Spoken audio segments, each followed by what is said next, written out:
The day I was discharged from the hospital, I came home and found my daughter-in-law celebrating my departure. I stood by the window, silently watching. When I walked in, I said, "All right, enjoy the party." Later that day, her whole world came crashing down when I revealed what I had recorded on my phone. But let me start from the beginning, because the betrayal I discovered that afternoon was deeper than I could have ever imagined. My name is Margaret, and for 15 years, I believed I had raised Stephanie like my own daughter. When David brought her home, a shy 22-year-old with worried eyes and student debt that kept her awake at night, I opened my heart and my home to her. I was the mother-in-law who helped plan her wedding, who held her hand during her difficult pregnancy, who watched her children when she needed time to herself. I thought we were family. I was wrong. Before we continue, comment where you're watching from and subscribe to the channel. We'd love to see how far our stories are reaching. The cardiac episode hit me on a Tuesday morning while I was watering my roses. One moment, I was admiring the pink blooms David had planted for me last spring. The next, I was lying on the wet grass, my chest feeling like someone had placed a burning coal inside it. Mrs. Henderson from next door found me and called the ambulance. 3 days. That's how long I was in the cardiac unit, drifting in and out of consciousness while they worked to stabilize my heart. 3 days during which my son never came to visit, never called. The nurses told me they had contacted my family, but no one seemed available. I told myself David must be traveling for work, that Stephanie was probably managing everything at home with the children. I was discharged on Friday afternoon with a list of medications and instructions to take it easy. The ride home in the taxi felt longer than usual, my chest still tender from the procedures. All I wanted was to see my family, to hug my grandchildren, to feel loved after such a frightening experience. But as the taxi pulled into my driveway, I heard something that made my blood freeze.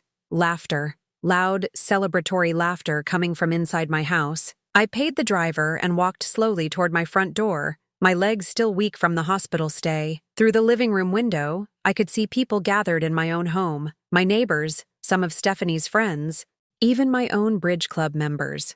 They were holding glasses of what looked like champagne, and in the center of it all stood Stephanie, radiant and animated in a way I hadn't seen in years. I moved closer to the window, hidden behind the large oak tree that had shaded this house for decades. What I heard next shattered something inside me that I don't think will ever heal. "I know it sounds terrible," Stephanie was saying, gesturing with her champagne glass. "But I finally feel like I can breathe again. 15 years of having her watch my every move, criticizing how I raise my children, making David choose between us constantly." Mrs. Patterson, my longtime neighbor, looked uncomfortable. "Stephanie, dear, are you sure this is appropriate? Margaret just passed and—" "Oh, come on, Helen," Stephanie interrupted with a wave of her hand. "Let's be honest here. We all know she was making everyone miserable. David hasn't been himself for years because of her constant demands, and the way she treated me, always acting like I wasn't good enough for her precious son." I gripped the windowsill, my legs suddenly unsteady. They thought I was dead. Somehow, Stephanie had convinced everyone that I had died in the hospital. "The best part," Stephanie continued, her voice growing more animated, "is that David finally signed the papers to put this house on the market. We're going to get at least $400,000 for it, maybe more with the way the market is right now. We can finally move to that neighborhood we've been dreaming about. My house. The house my late husband Robert and I had bought 40 years ago, where we raised David, where every corner held memories of a lifetime together. The house I had specifically told David I wanted to stay in until I died." Sarah, one of Stephanie's book club friends, raised her glass. "Well, here's to new beginnings and freedom from toxic family members." The group erupted in laughter and clinked glasses. I watched my own neighbors, people I had known for decades, toasting my supposed death like it was some kind of liberation. But it was what I heard next that broke something inside me beyond repair. "You know what the craziest part is?" Stephanie said, lowering her voice just enough that everyone had to lean in. "She actually thought I loved her. All those years of her paying for my college loans, helping us with the down payment on our first apartment, watching the kids every weekend so David and I could have date nights. She thought she was being this wonderful mother-in-law, but honestly, it just made me feel suffocated. Lisa, another neighbor, frowned. But Stephanie, she was trying to help your family. Help? Stephanie laughed bitterly. She was trying to control us. Every dollar came with strings attached. Every favor came with expectations. I couldn't make a decision about my own children without her opinion. And David, God bless him, he's so loyal to family that he couldn't see how manipulative she was being. I felt tears burning behind my eyes. Every sacrifice I had made, every time I had chosen their needs over my own wants, every holiday I had hosted, every emergency I had helped them through, she saw it all as manipulation. The woman actually had the nerve to suggest that David and I should wait before having a second child because we weren't financially stable enough. Can you imagine? Like it was any of her business how many children we had or when we had them. I remembered that conversation. David had been working 2 jobs just to make ends meet. They were already struggling with Sophie's daycare costs. And Stephanie had come to me crying because she was pregnant again and scared about money. I had gently suggested that maybe they should talk about timing, while offering to help however I could. Apparently, that made me controlling. "Well," said Mrs. Henderson, "at least now you can raise your children the way you want without interference." "Exactly," Stephanie beamed. "No more walking on eggshells. No more pretending to be grateful for her opinions about everything. Sophie and Emma can finally have a normal grandmother when David's father remarries. Someone who knows how to respect boundaries." My heart felt like it was breaking all over again. Sophie and Emma, my precious granddaughters, who ran to me with scraped knees and homework questions, who begged to spend weekends at Grandma's house. Stephanie was planning to replace me in their lives, too. I stood there in my own garden, listening to my daughter-in-law celebrate my death, and I realized that everything I thought I knew about my family was a lie. But as the shock began to wear off, something else started building inside me. Not just hurt, not just betrayal, but a cold, clear anger that surprised me with its intensity. I pulled out my phone, the same phone that had been sitting silent in my hospital room for 3 days, because apparently no one in my family had been worried enough to check on me. I opened the voice recording app and pressed record. Then I walked up to my own front door and rang the bell. The laughter inside stopped abruptly. I could hear confused murmuring, footsteps approaching the door. When Stephanie opened it, her face went white as if she had seen a ghost, which, in a way, she had. "Hello, Stephanie," I said calmly, my phone still recording in my pocket. "Don't mind me. I just came home from the hospital." I stepped past her into my own living room, where 20 pairs of eyes stared at me in shock. "Please, everyone, don't let me interrupt. Enjoy the party." The silence that followed was deafening. Mrs. Patterson dropped her champagne glass, and it shattered on my hardwood floor. Sarah's mouth was hanging open. Even the people who barely knew me looked mortified, but I kept my eyes on Stephanie, watching as the color drained from her face and her hands started to tremble. She knew, in that moment, that her carefully constructed lie had just collapsed around her. And that was just the beginning of what I had planned for her. The guests scattered like leaves in a windstorm. Within 10 minutes, my living room was empty except for Stephanie and me. Standing among the abandoned champagne glasses and scattered napkins that had been part of my death celebration, Stephanie's hands were shaking as she tried to clean up the broken glass, her movements jerky and panicked. She kept glancing at me like I might disappear, like maybe she was having some kind of guilt-induced hallucination. "Margaret, I can explain," she started, her voice barely above a whisper. "Can you?" I sat down in my favorite armchair, the one Robert had bought me for our 20th anniversary. My chest still ached from the hospital procedures, but the pain in my heart was far worse. "I'd love to hear how you explain celebrating my death in my own home." She stopped pretending to clean and stood up, wrapping her arms around herself. "The hospital called and said you were critical. They made it sound like you weren't going to make it. I thought I was planning a memorial gathering." The lie came so easily to her that I almost admired the skill of it.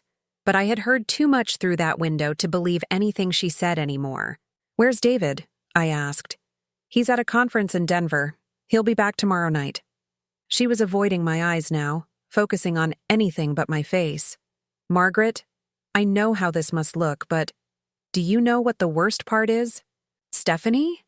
I interrupted, feeling surprisingly calm despite the storm of emotions inside me. It's not that you were celebrating. It's not even that you lied to everyone about my condition. It's that I finally understand how you really see me. She went very still. All these years, I thought we were building something real. When you and David were struggling to pay rent in that tiny apartment, who co-signed your lease? When you couldn't afford your wedding dress, who drove you to 12 different stores until we found one on sale that made you cry happy tears? When Emma was born premature and you spent 3 weeks crying in that NICU chair, who brought you meals every day and held you when the doctors said they weren't sure she'd make it?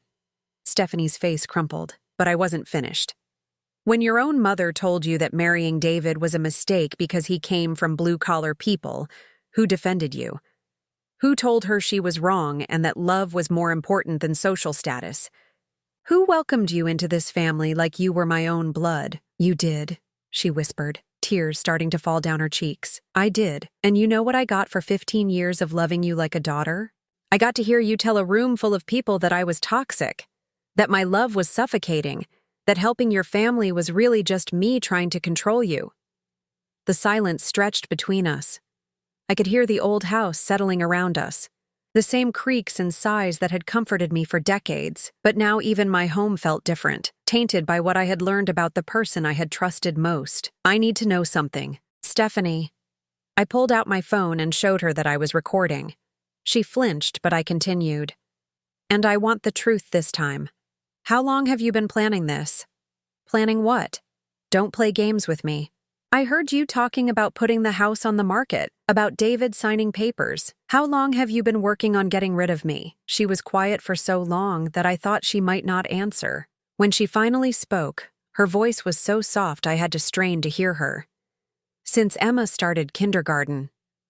The admission hit me like a physical blow. Emma was 8 now. Stephanie had been planning to remove me from their lives for 3 years. Why? I asked, though I wasn't sure I really wanted to know. Because she wiped her nose with the back of her hand, looking more like the scared young woman David had brought home all those years ago. Because I could never be the mother I wanted to be with you watching. You did everything so perfectly. The way you cooked, the way you handled tantrums, the stories you told the girls.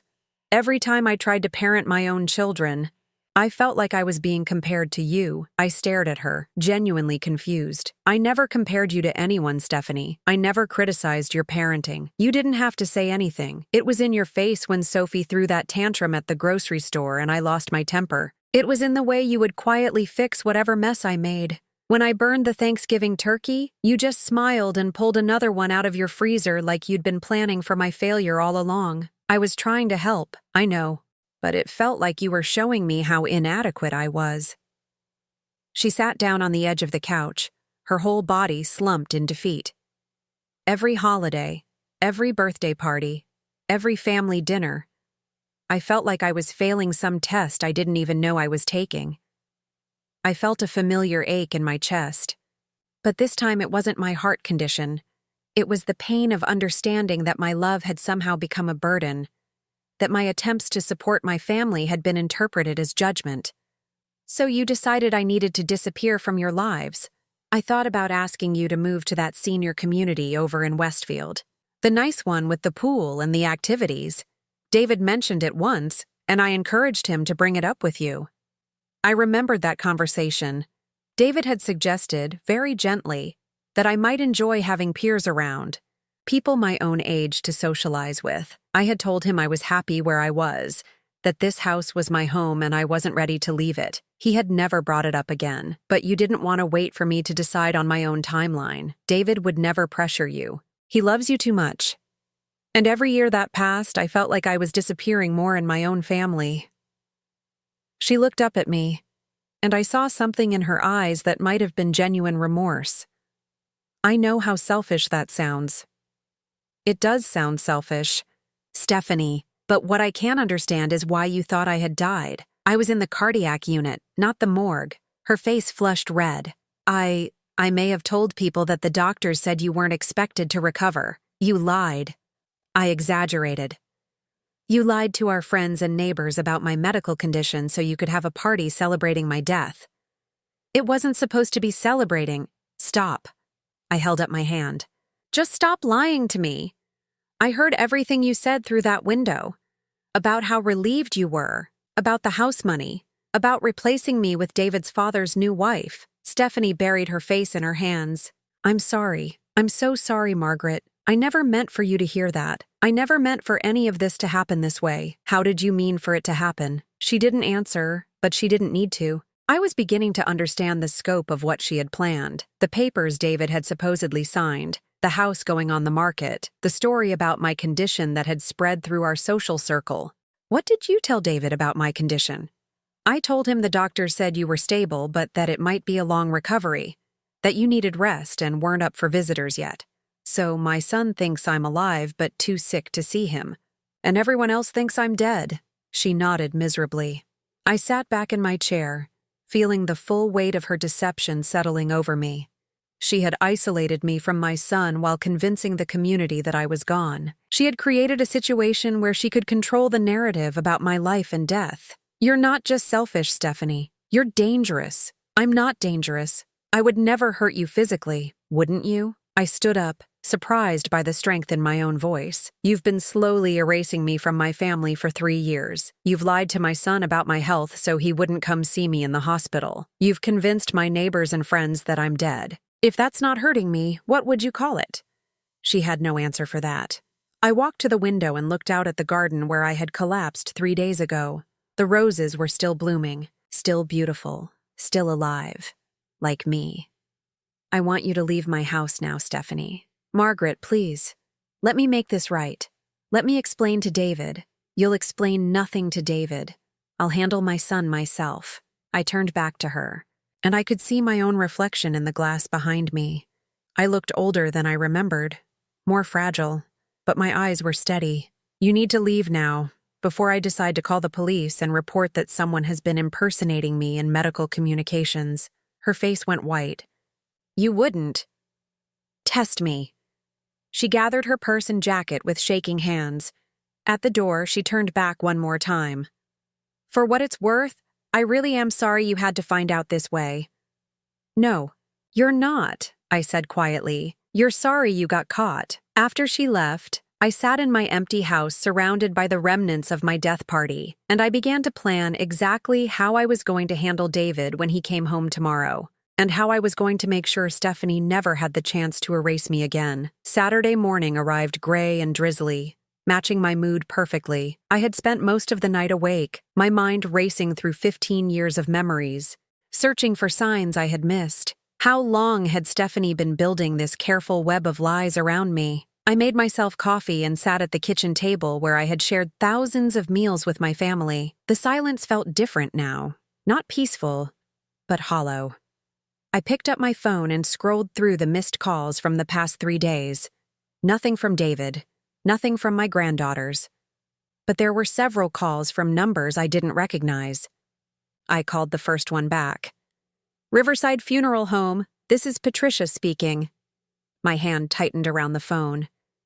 This is Margaret Winters. I believe someone may have called you about arranging services for me. There was a long pause. Mrs. Winters? I'm sorry. I'm confused. We spoke with your daughter-in-law yesterday about your arrangements. What exactly did she tell you? She said you had passed peacefully at the hospital and that the family wanted to arrange a simple cremation service. She scheduled an appointment for Monday to discuss details. I closed my eyes, feeling dizzy. I see. Well, you can cancel that appointment. I'm very much alive. Oh my goodness. I'm so sorry for the confusion. We'll remove everything from our system immediately. After I hung up, I sat staring at my phone, trying to process what I had just learned. Stephanie hadn't just lied to friends and neighbors. She had called a funeral home. She was actually planning my funeral. The phone rang in my hand, startling me. David's name appeared on the screen. Mom! His voice was filled with concern. I just got the strangest call from Mrs. Patterson. She said she saw you at the house yesterday, but Stephanie told me you were still in the hospital recovering. I'm at home, David. I was discharged yesterday afternoon. But Stephanie said the doctors wanted to keep you for observation. She said you weren't ready for visitors yet. I could hear the confusion in his voice, and my heart broke a little more.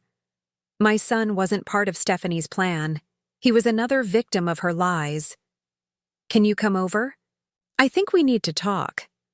Of course. I'm driving back from Denver now. I should be there in about 3 hours. Good.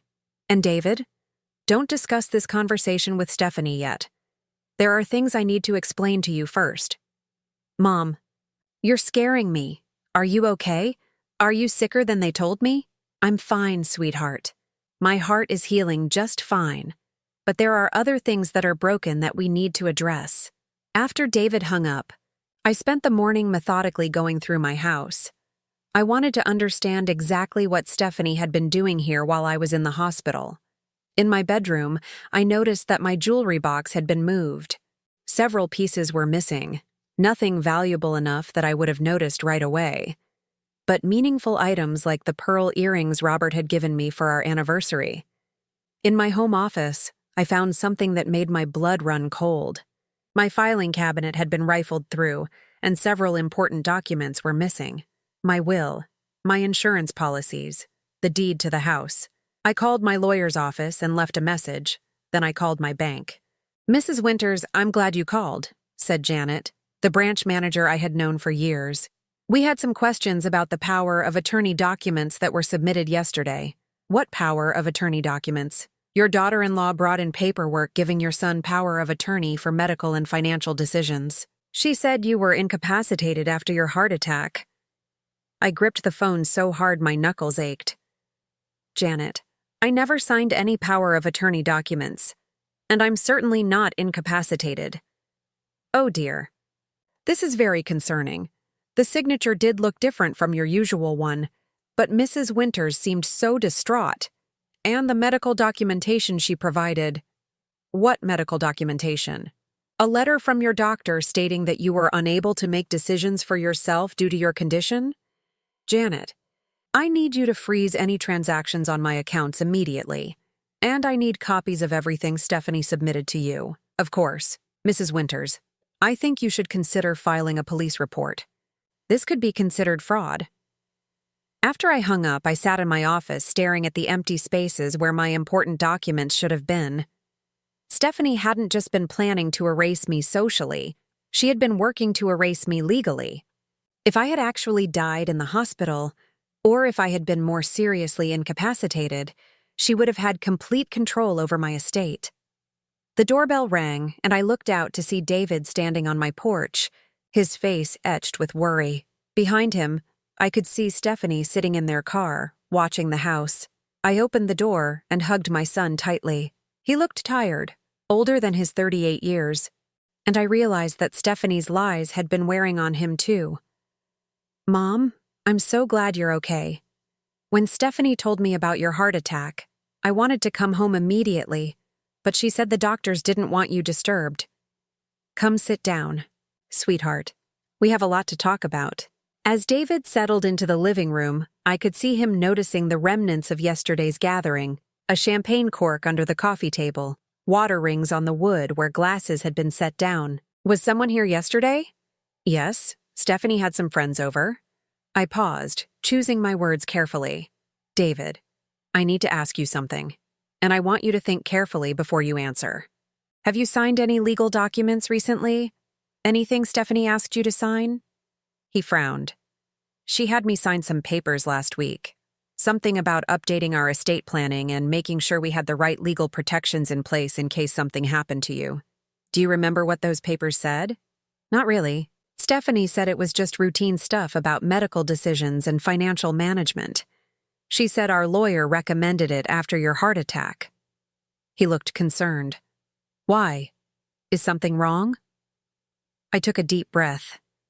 This was going to be the hardest conversation I had ever had with my son. David, those papers weren't routine estate planning. According to my bank, they were power of attorney documents that would give you complete control over my finances and medical decisions. But that would only matter if you were incapacitated. That's right. And yesterday, while I was being discharged from the hospital very much alive and alert, Stephanie was here telling a room full of people that I had died. David went very still. What are you talking about? I pulled out my phone and played him the recording I had made through the window. As he listened to his wife's voice describing her relief at my supposed death, celebrating her freedom from the toxic mother-in-law, I watched his face change from confusion to shock to something that looked like grief. She told people you were dead? She called a funeral home. David. She scheduled an appointment to arrange my cremation. He put his head in his hands. This can't be real. Stephanie wouldn't. She loves you.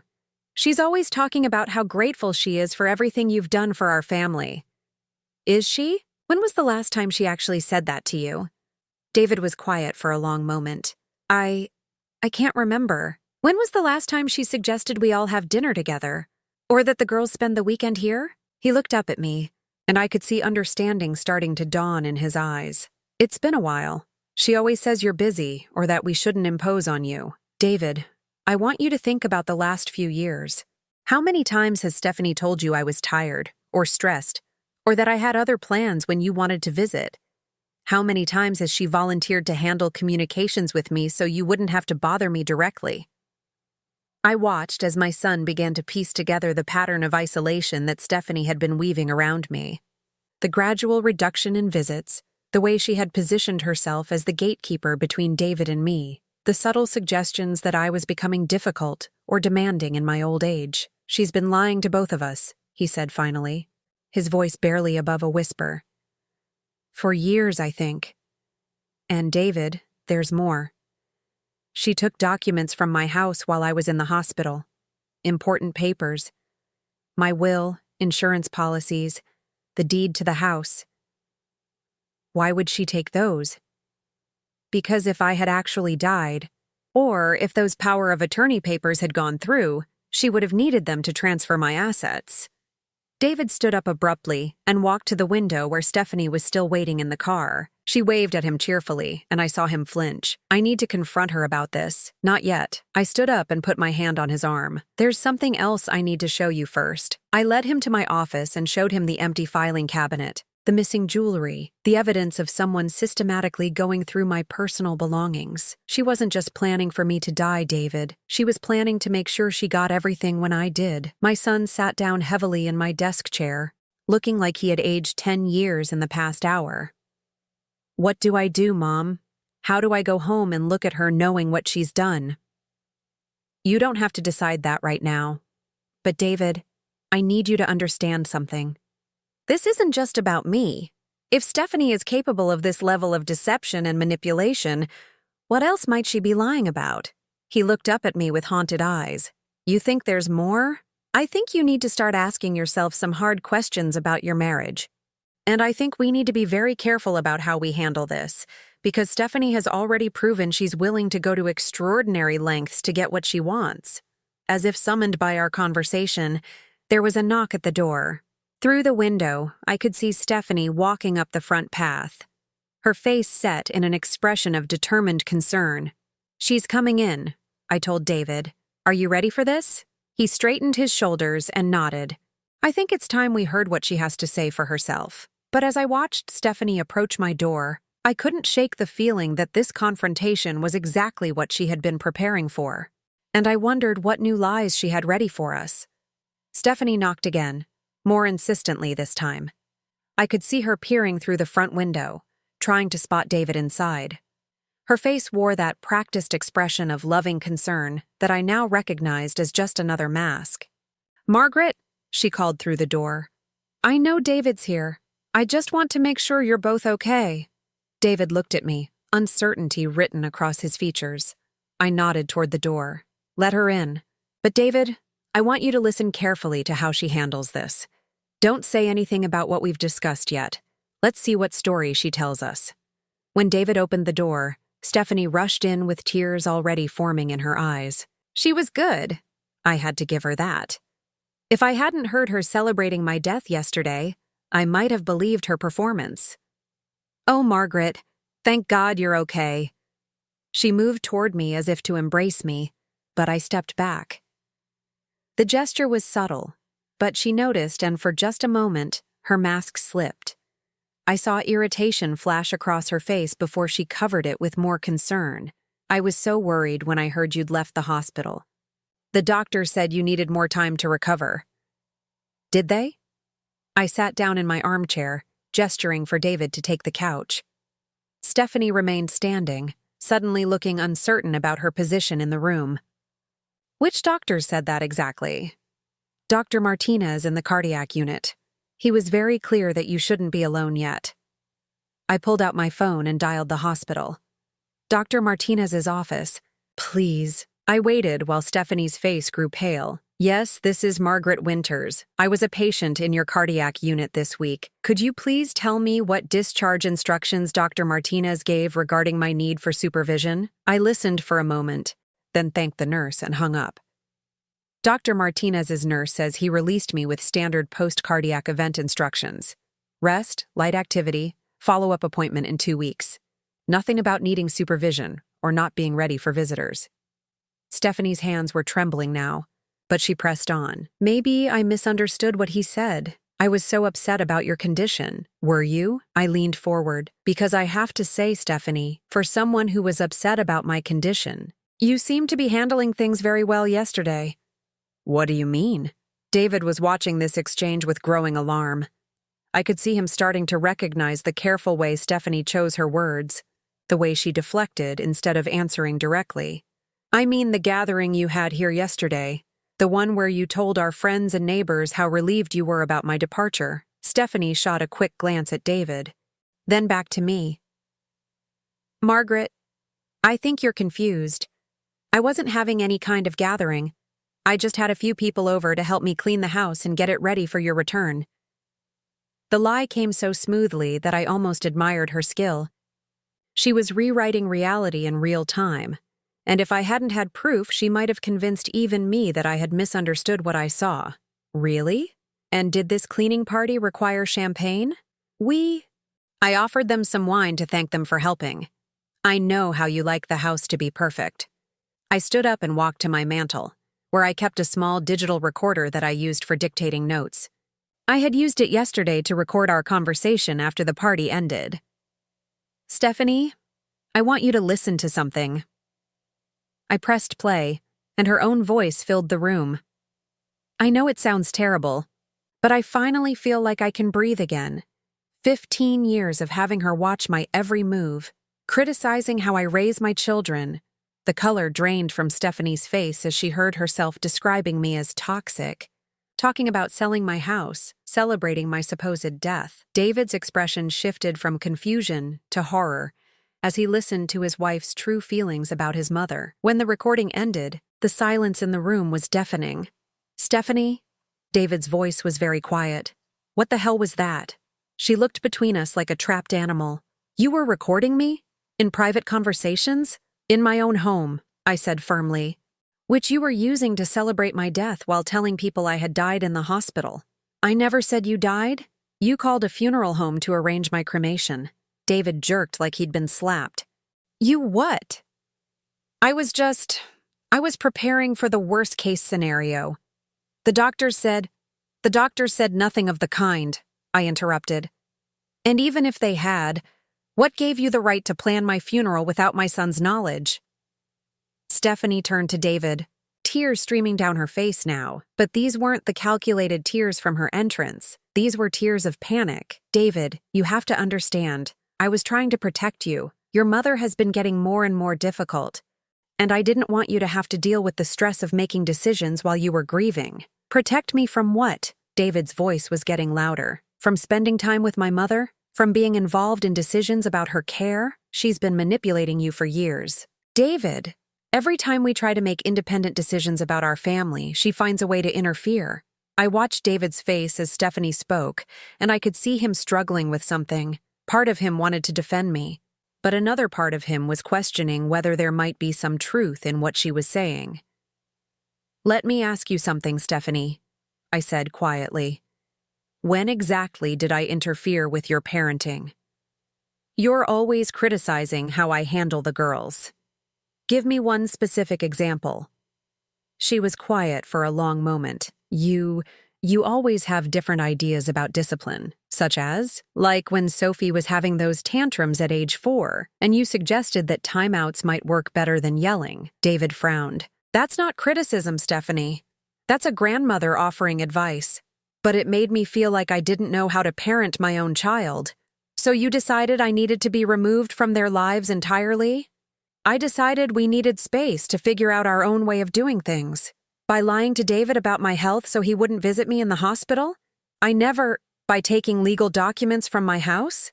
What legal documents? David turned to look at me.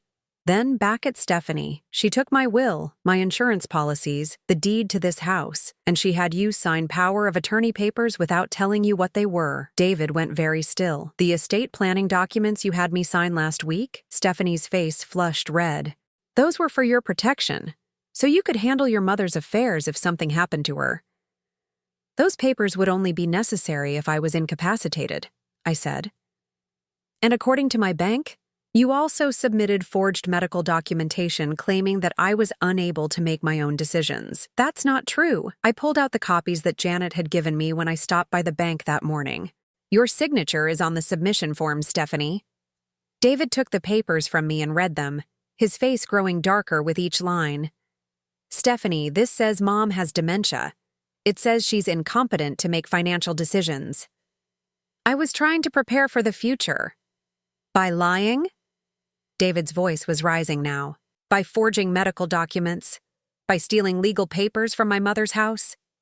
I wasn't stealing. I was protecting our family's interests. Our family?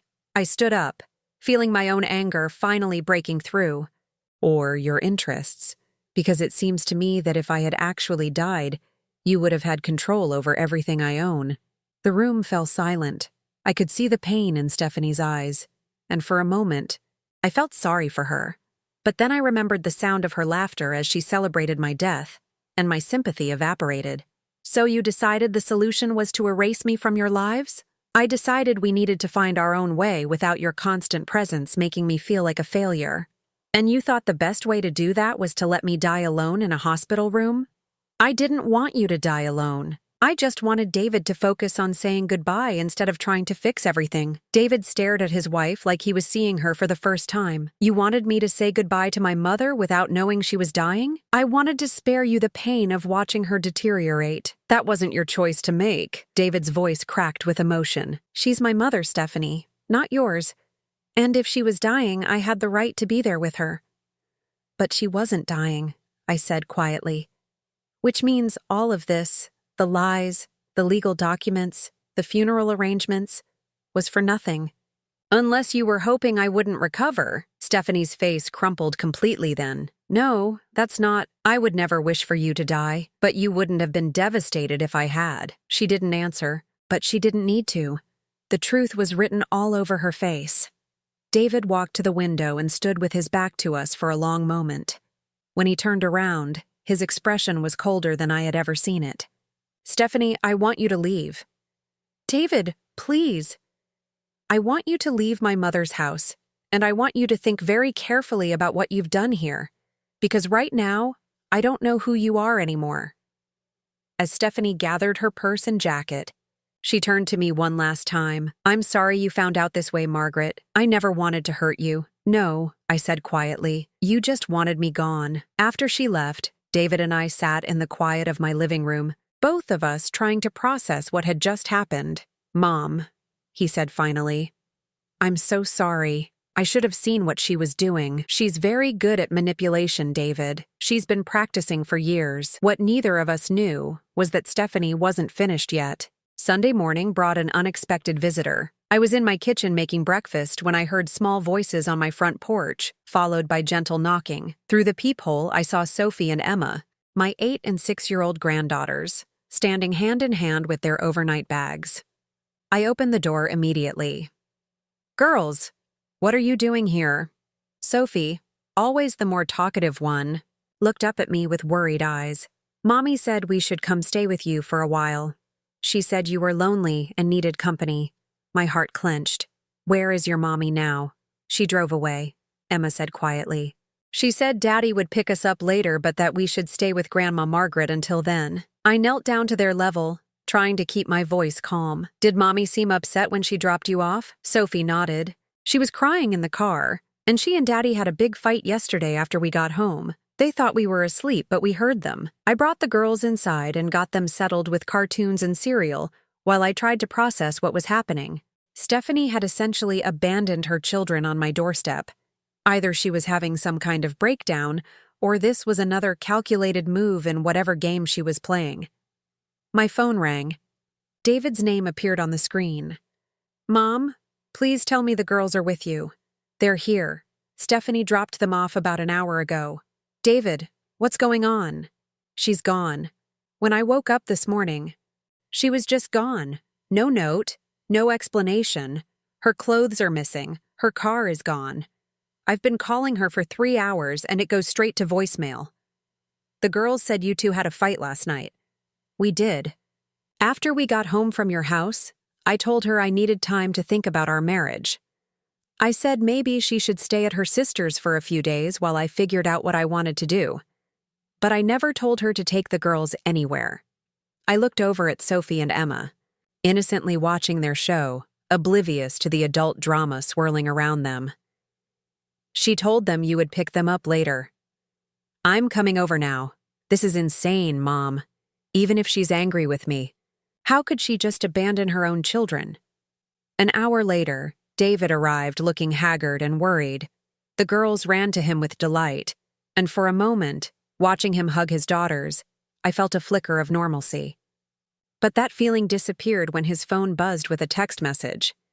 His face went white as he read it. What is it? He showed me the screen. The message was from Stephanie. David, I've made a terrible mistake and I need help. I'm at St. Mary's Hospital in Riverside. Something happened and I can't drive. Please come alone. It's 40 minutes away, he said, already reaching for his keys. I have to go. David, wait, this doesn't feel right. What if she's really hurt? What if she had an accident? I looked at the message again. Something about it bothered me, but I couldn't put my finger on what. Why would she drive 40 minutes away? And why didn't the hospital call you directly if she was injured? I don't know, but I can't take the chance that she's really in trouble. Then call the hospital first. Ask if she's actually a patient there. David hesitated, then dialed the number for St. Mary's Hospital. I watched his face change as he spoke to the admissions desk. They have no record of a Stephanie Winters being admitted, he said after he hung up. Then why would she tell you she was there? Before David could answer, my landline rang. I didn't recognize the number, but something made me answer it anyway. Mrs. Winters, this is Detective Rodriguez with the Riverside Police Department. We have a woman here who says she's your daughter-in-law. She's claiming that you and your son have been abusing her and that she needs protection. My blood ran cold. Excuse me? She says she's been afraid to go home because of threats made against her. She's requesting that we do a welfare check on her children, who she says are being held at your residence against their will. I looked at David, whose face had gone ashen as he listened to my side of the conversation. Officer, the children are here with me, but they were dropped off by their mother this morning. They're not being held against their will. Ma'am, I'm going to need you and your son to bring the children down to the station so we can sort this out. The mother is making some serious allegations. After I hung up, David sank into a chair. She's claiming we're abusing her. She's claiming we're holding the girls against their will. But she brought them here herself. I felt a familiar chill as I realized what Stephanie was doing. David, this is her endgame. She's trying to make us look like the dangerous ones. What do you mean? Think about it. Yesterday, we confronted her with evidence of fraud, forgery, and lies. She knows she's in serious legal trouble. So now she's trying to flip the script. If she can convince the police that we're the abusive ones, it takes the focus off her crimes. But that's insane. The girls will tell them the truth about what happened. Will they? Sophie and Emma are 6 and 8 years old. If their mother tells them that Daddy and Grandma are bad people who hurt Mommy, what do you think they'll believe? David put his head in his hands. This is a nightmare. I walked to the window and looked out at my garden, where Sophie was now picking flowers while Emma chased butterflies. These innocent children were being used as weapons in their mother's war against reality. "We need a lawyer," I said finally, "and we need to document everything that's happened." "Mom, what if she wins? What if she convinces them that we're the problem?" I turned back to my son, this man who had always tried to see the best in people, who had believed in his wife's love even when the evidence suggested otherwise. "Then we'll fight harder." "But David, you need to understand something. This isn't going to end today. Stephanie isn't going to suddenly admit she was wrong and apologize. She's going to keep escalating until someone stops her." How do we stop someone who's willing to use their own children as weapons? We stop playing her game. We stop reacting to her manipulations. We start acting instead of reacting. My phone buzzed with a text from an unknown number. "Margaret, this is Stephanie. I know you're poisoning David against me, but I won't let you destroy my family. I have evidence that you've been abusing David financially for years, and that you're an unfit guardian for my children. Drop your accusations against me, or I'll make sure you never see Sophie and Emma again." I showed the message to David. He read it twice, his jaw tightening with each word. "She's threatening to take the girls away from both of us." "Yes, she is. And David, I need you to really think about this. Is this the woman you want raising your daughters? Someone who would use them as leverage in a fight?" He was quiet for a long moment, watching his girls through the window. When he spoke, his voice was different, harder. "What do? We go to the police station.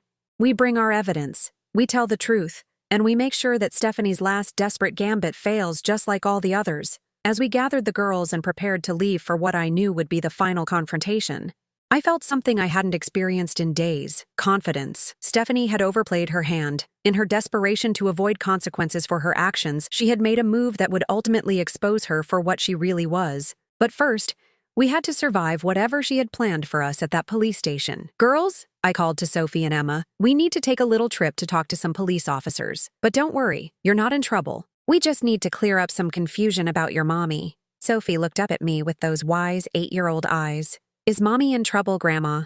I knelt down and took her small hands in mine. "Yes, sweetheart, I think she is. But whatever happens, Daddy and I will make sure you and Emma are safe."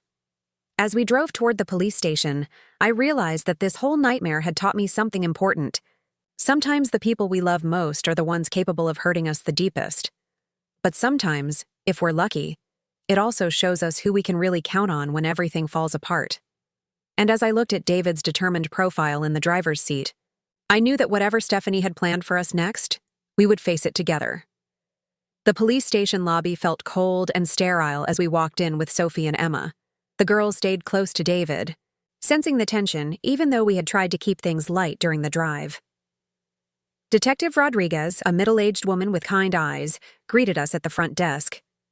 "Mr. and Mrs. Winters, I'm Detective Rodriguez. Thank you for coming in. I have to say, your daughter-in-law's story doesn't quite match what I'm seeing here." "What do you mean?" David asked.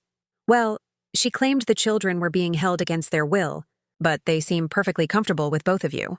And when I asked her specific questions about the alleged abuse, her answers were vague and inconsistent." She led us to a small conference room where Stephanie was already seated with a victim's advocate. When the girls saw their mother, they ran to her immediately, which seemed to give her confidence. "See?" Stephanie said, hugging Sophie and Emma tightly. "They were so scared. David and his mother have been threatening me for days." Detective Rodriguez sat down and opened a folder. "Mrs. Winters, I've had some time to review the information you provided, and I have some questions. You claim that your mother-in-law has been financially abusing your husband. Can you provide specific examples? She controls all his decisions. She makes him feel guilty if he doesn't do what she wants." "I see. And you also claim that she's been holding your children against their will. But according to our investigation, you dropped them off at her house this morning without any prior arrangement with your husband." Stephanie's confidence wavered slightly. "I was afraid for their safety. I needed to get them away from the toxic environment." "Yet you left them with her?" I didn't have anywhere else to take them." Detective Rodriguez turned to me. "Mrs. Winters, I understand you have some concerns about your daughter-in-law's behavior as well?" I pulled out the folder I had prepared, containing copies of the forged documents, the recordings from Friday's confrontation, and the evidence of her lies to the bank and funeral home. Detective, I believe Stephanie has been systematically planning to remove me from my family's life. She forged medical documents, lied to financial institutions, and even arranged my funeral while I was still alive. I watched Stephanie's face as Detective Rodriguez reviewed the evidence. The color drained from her cheeks as she realized how much we had uncovered.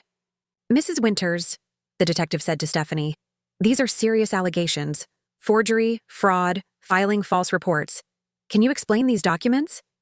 I was just trying to prepare for the worst-case scenario. Margaret's health was so uncertain, but according to the hospital records, her condition was stable, and her prognosis was good. There was no medical basis for assuming she was incapacitated or dying. The doctors weren't telling us everything. We spoke to Dr. Martinez. He says he never had any conversations with you about Mrs. Winters' condition being worse than reported. Stephanie looked around the room desperately. They're all lying.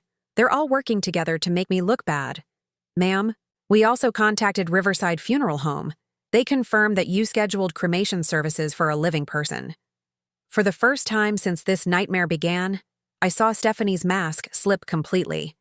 The tears, the victim act, the desperate justifications, they all fell away, leaving behind someone I barely recognized. You don't understand what it's like, she said, her voice becoming sharp and cold. Living in her shadow for 15 years, having her judge every decision I make, watching my own children prefer their grandmother to their mother.